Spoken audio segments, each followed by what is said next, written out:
everybody, welcome back to another episode of Honestly Bilal. I'm your host, Bilal Ahmed, and I'm a fourth-year medical student at the University of Toledo. And this is Honestly Bilal, the show for the aspiring ophthalmologist, where I sit down and talk with medical students who are interested in ophthalmology, residents who are training in ophthalmology, and current ophthalmologists in the field today.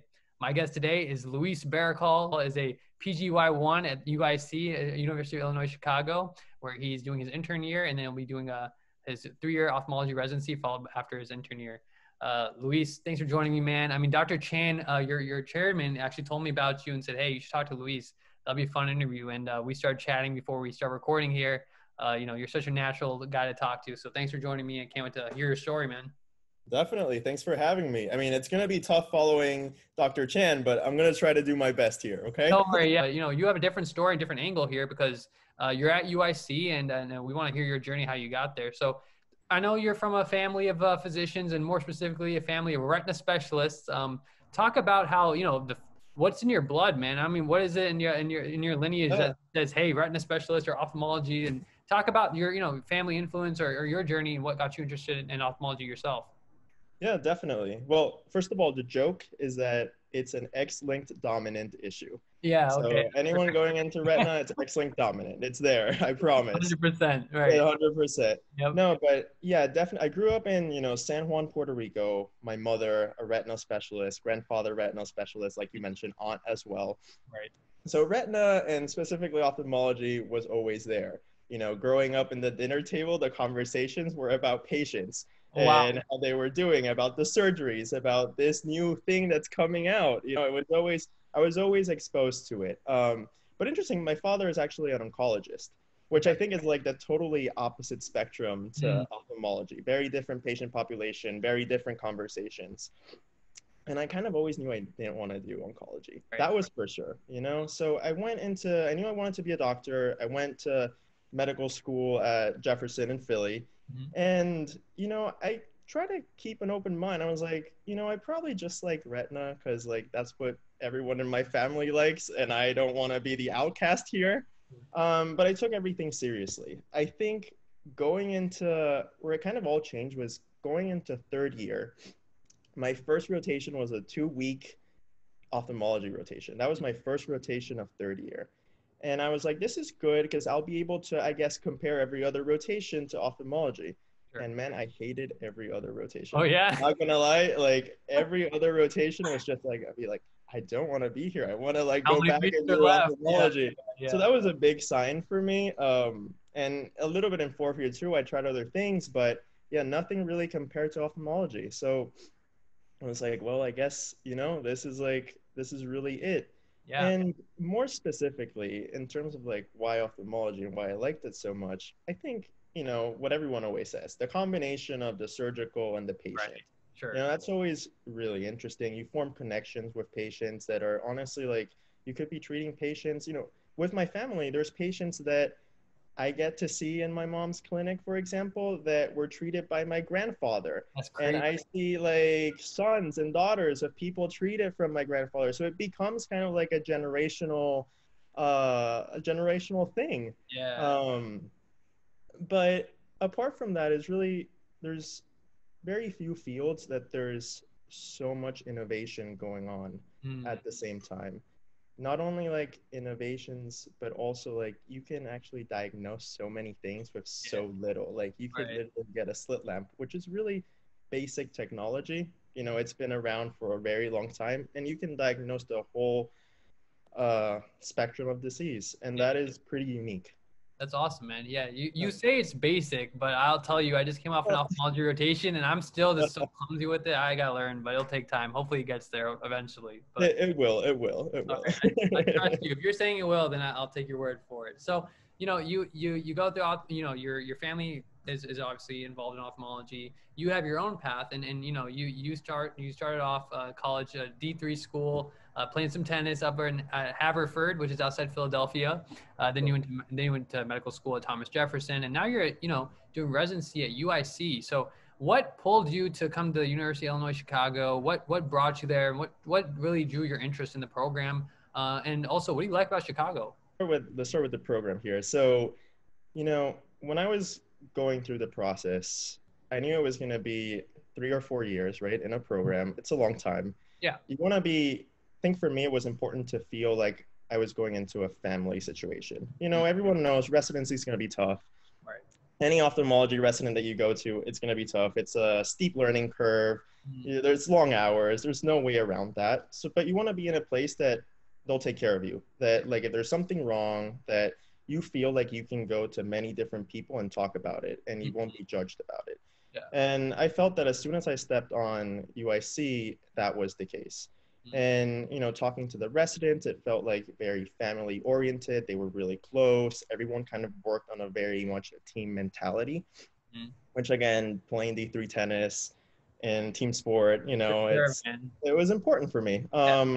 So that was kind of like how I felt. The program is a great program. It has, I think, we're top 5 in NIH funding. Mhm. There's research opportunities. I felt like whatever I wanted to do, whether that's research, whether that's treating underserved patients, whether that's teaching, I could find it at UIC. Awesome. So, it was a whole combination of kind of like everything, but yeah, it was the perfect place for me. Great. In terms of Chicago, amazing city. Mhm. I think that's another thing because UIC actually has, I think, the only walk-in clinic Hmm. for ophthalmology specific walk-in clinic in the entire city of Chicago. We're talking about the third largest city in the United States, Yeah. so you get exposed to a lot of disease. Um, but Chicago in general, amazing city, very diverse. You have people from around the world. Mhm. Um, there's lots of parks, lots of activities, specifically summers here, amazing. Yeah. Food scene, amazing as well. So I kind of feel a little bit at home. There's Nice. lots of Puerto Rican places too to eat, so that's always good to be able and get local dishes. That's perfect. Yeah, as a Pakistani guy who loves Pakistani food, I can tell you Chicago's got some good food, man. I'll put a plug in for that. Okay. Uh, so what about so you talk about Chicago, talked about the program there. I think a really cool thing Dr. Chan mentioned too about UIC to me is the global health stuff. The global health aspect of the program there. It's a really big pull. It was part of the reason why he went to be faculty there, and I think that's a really cool thing to also touch on besides the funding and for research, but also the teaching opportunities you mentioned and the walking clinic is cool too. So really excited to see how your time progresses there and what else you discover while you're there, man. So, talking from there, I know you just got through obviously the process of applying for a residency and going through interviews. I'm sure your interviews were in person. Ours are not this year. But you still got the gist of what the whole process is and how this goes. So, is there any sort of fresh advice off the top of your head that you'd want applicants to know maybe this year, or anything that you learned along the way? Yeah, I mean, I'll talk a little bit about this year. I think a lot of people see like this as a negative, the fact that we're not going to be able to be in person. And it is true, it is a negative. I'm not going to like go around that aspect. But, something that's nice is like moments like these make you reconsider how we're doing things. And the truth is, this year, right, I think almost every program is having like virtual tours even Yeah. before applications are due. That's something that we didn't get. For me, it was like the only really good chance of seeing a program was if I got an interview and I actually went to the interview and saw Mm, the program, right? So now you get a better sense of what a program is before you're even applying. sure. I spent, to be honest, upwards of $5,000 on application fees, Yeah. traveling, staying in hotels. Sure. So hopefully this is gonna streamline the process and make it better for med students, in the future. So we'll see kind of like what comes out of this cycle. But in terms of advice, number one, get a good Wi-Fi connection. I Yeah. think that's gonna be instrumental. You don't wanna be buffering in the middle of a 5-10 minute interview. Mhm. Number two, you kind of want to have a plan as to like what you want, like I guess where you want to be, what's important for you, Sure. right? For me, we talked about the family aspect of the program. That was something I went in looking for that. So Yeah. it's important to do some self-reflection because every program is actually very different. And you'll get a good sense, hopefully, of the virtual interviews and talking to different residents, kind of like what are people like, what do Mm. they go into, how they interact and Yeah. everything. Yeah. Um, so it's important for you to just make sure you understand this is like really important for me Mhm. and understand that every program is a little bit different, but just going in knowing this is what I'm searching for. Number two, or three, or I got lost there. But it's always important to come in with a game plan. They're always going to ask you the same questions. Why are you interested in our program? Why you want to go into ophthalmology? You want to have all of that. You want to make sure you don't falter on any of that. Sure. And just be yourself. I think the most important thing programs are looking for is someone they can trust, someone that's honest, someone that's gonna work hard, but mostly that can be yourself. You know what I Yeah. mean? And have good conversations, can interact with patients, that patients won't complain about them. Just it's really basic. Yeah. There's really not too much to stress about there. Absolutely. No, and it's one of those things where I think no matter what field you're in, even outside of medicine, I think we're definitely learning that this technology is not going to really go away. I think it's going to be part of probably how we, at least in medicine, probably with telemedicine, it'll probably stick around. It's already been there from before. But other industries too. You talk about finance, you talk about any form of marketing. This is a very common way to just do things. Education-wise, people who are in school, they've been using this. So, using Zoom and using this sort of platform to talk with each other. I don't think it needs to be anything to be concerned about. I think it can be learned just like any other skill. So you never know how things will go from here. And we'll probably just need to use this skill, like, just anything else with time. We just adapt with it and we'll learn from it. So again, like you said, it's not the worst thing in the world. Things happen and that's okay. So yeah, so I was actually going to talk to you about something that you mentioned. You mentioned before we got on here, I did not know this until now, but you're a tennis player. You mentioned you played D3 tennis, and you also mentioned how that's important to you about the family aspect of things, and how that kind of made you form your opinions on what kind of program you'd want to be on at for residency. So, talk about how playing college tennis kind of made you a better person overall to work as a team, and what I think I played in college as well, and I think that playing college tennis does really change your idea of how for an individual sport, playing singles. You are still part of a team, and I think that's really important to keep in mind that even as a physician maybe or a resident, yes, you're your own resident, but you're part of a team of residents. So talk about why tennis has been important to you and what it's taught you from that aspect of things. Yeah, definitely. I think that's a great comparison, right? Tennis, most people think about it as an individual sport, Mm-hmm. but college tennis is very much a team aspect. You're traveling with the team, you all have to win together to actually advance. So it becomes a little bit like a small family as well. Again, you're 4 years with the same people. So it's very, very similar in that sense to residency. And like you said, just becoming a doctor in general.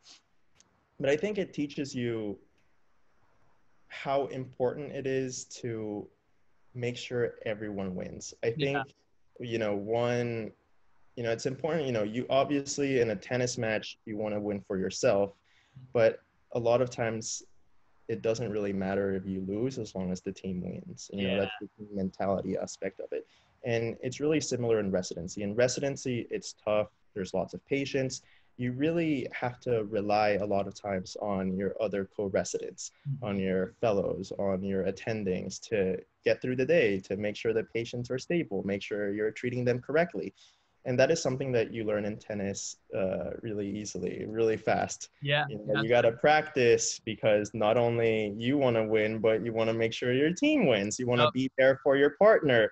You Sure. want to like sleep well, eat well, Yep. because everyone depends on you now.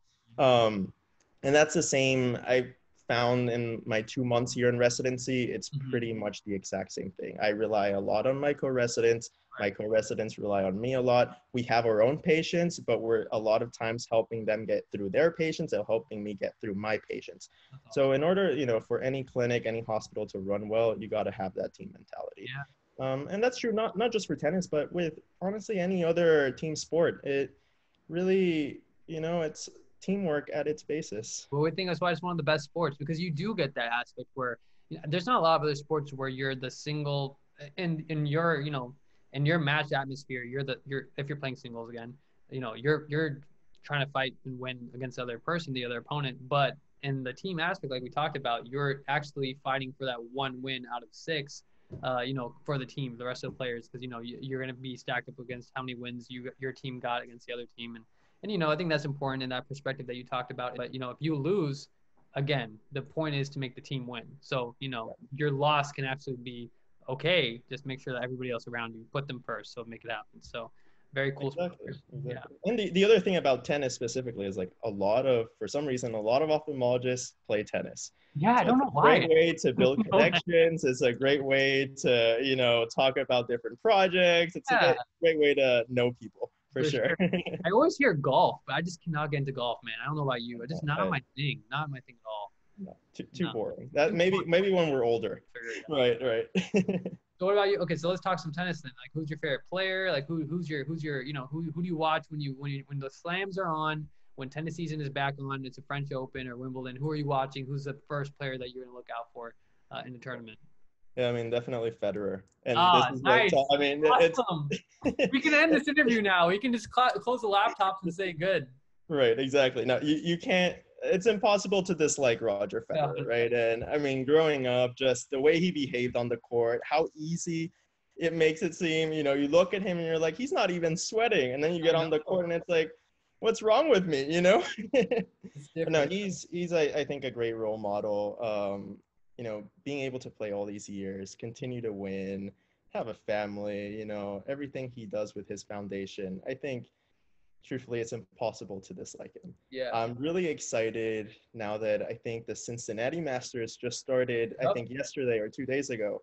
And actually, Andy Murray won his first match of the year. I saw that. How awesome. So that is exciting. I am Yeah. probably going to follow a little bit the Cincinnati and the U.S. Open. Hopefully, they can keep everyone healthy as well. And I guess that's a big question. But Nadal is also good. I'm not really a fan of Djokovic, Oh yeah. but yeah, I Roger think, Federer all the way. but I respect Murray a lot. Actually, if I had to, I do say this a lot too. I don't know how you feel, but outside of Federer, Nadal, Murray to me is probably the most impressive because, winning Wimbledon after a 77-year drought, with the amount of pressure that, the British media put on him to, why are you not winning? You're supposed to be the better one. You're supposed to be the better than Tim Henman. You're supposed to carry the trophy someday. When he answered twice. He got the Wimbledon 2013 and then also in 17 or 16. And, I think that says a lot about somebody who, works super, super hard. I mean, he's a grinder, man. Like that guy is a beast. So Right, and he also won the Olympics on home soil yeah, too. 2012, yeah, against Right, Roger after losing right, Roger at Wimbledon, which is insane, and right. he won decisively. I mean, that was a straight setter, but that kind of stuff. I think that's the important thing about sports, though. Like you get that sort of inspiration. You're like, all right, well, these people, they work so hard towards something, they stay disciplined towards something, they have a goal, and I think that's why sports are important for any field, whether you're in ophthalmology or if you're an engineer or whatever. But there's a lesson to be taken from these. I think as you grow older, you really learn like, oh, this is why I want my kids to play sports, whether it be tennis or something. But lifelong sport too. Tennis is a lifelong sport, man. So That's true. Yeah, no, I agree. I think you nailed it. With those last few words. You know, to play tennis because of what it teaches you, right? What it can allow you to become. And like I said, it's also like a great sport to just play when you're bored. In residency, you don't get too many days off. So yeah, the days you get off, you want to go out there, you want to do exercise, play tennis. You can play with anyone. You can be old and play, young and play. So it's really a great sport for that. and then you were just playing with the fellow recently, right? I mean, you just played this other day, so you're clearly still in it. I'm kind of that gives me some hope that I will continue my style of game, and maybe we'll play sometime, man. I would love to hit around with you, and I guess you can help me get back into it because I feel like I need some rehab with my my tennis skills. So well, we'll play some singles sometime, man, and maybe some doubles. Who knows? Maybe we partner up on the same side of the court too. That'd be cool as well. Definitely. Anytime you're in Chicago. And actually the fellow story is kind of interesting because how it happened, I was in my emergency room rotation. He was the fellow on call, so he came to see a patient, right? And he's walking with tennis shoes on. And I was like, hey, like, do you play tennis? I know those shoes. Tennis Yeah, shoes. yeah. And he goes, oh, yeah, I was just playing. I got called and had to run to the hospital here. And I was like, oh, we should play sometime. And like a week later, he just texted me, hey, let's play. And there Wow. we are. Crazy. So the thing is, like, there's always those certain shoes that like I remember, like the Adidas Barricades. I mean, those were if someone's wearing Adidas Barricades, they play tennis. You don't have those shoes if you're not. Anywhere else. You know what I'm Right. saying? Like, yeah. So Correct. you kind of know. It's always like the tennis junkies really know other tennis junkies when they see them. I think it's almost like a known thing to be like, hey, I know you play. Like, do you want to play with me? So That's Right, right. cool story. I think it's nice of you also to reach out to people in your community and be like, hey, why not? You want to play around sometime? People say yes. People are pretty nice. They, Yeah, exactly. it's a global sport. So Right. yeah, we will definitely play some time, man. And wish you all the best for the rest of your intern year. And keep doing what you're doing and keep giving us advice along the way. You're such an approachable guy, and I really appreciate you taking the time to sit with me and talk with me about your story, about your family, about your love for the game of tennis, and how you're liking UIC so far. So wishing you all the best and keep doing you, man. Thank you so much. Again, I appreciate the opportunity, and in any way or form I can help either you or the people that are watching this, please feel free to reach out. I don't know if I can send you my email. I would like you to just post it, and Yeah. anyone can just send me emails if they have questions or if there's anything I can help with as well. Sure. Sure. I'll put your email in the description for this video and for this podcast episode, and then people can reach out to you and talk to you if they have questions about, UIC or your story, how you got to where you are, and just maybe if you have any advice along the way, because I think it's a cool position you're in now to make that jump, or you can start, giving advice to other people with where you're at. So I'm sure you have plenty of great advice. You've given me some so far. So thanks a lot, man, and we will keep in touch. Okay. Perfect. Thank you so All right. much. Thanks a lot.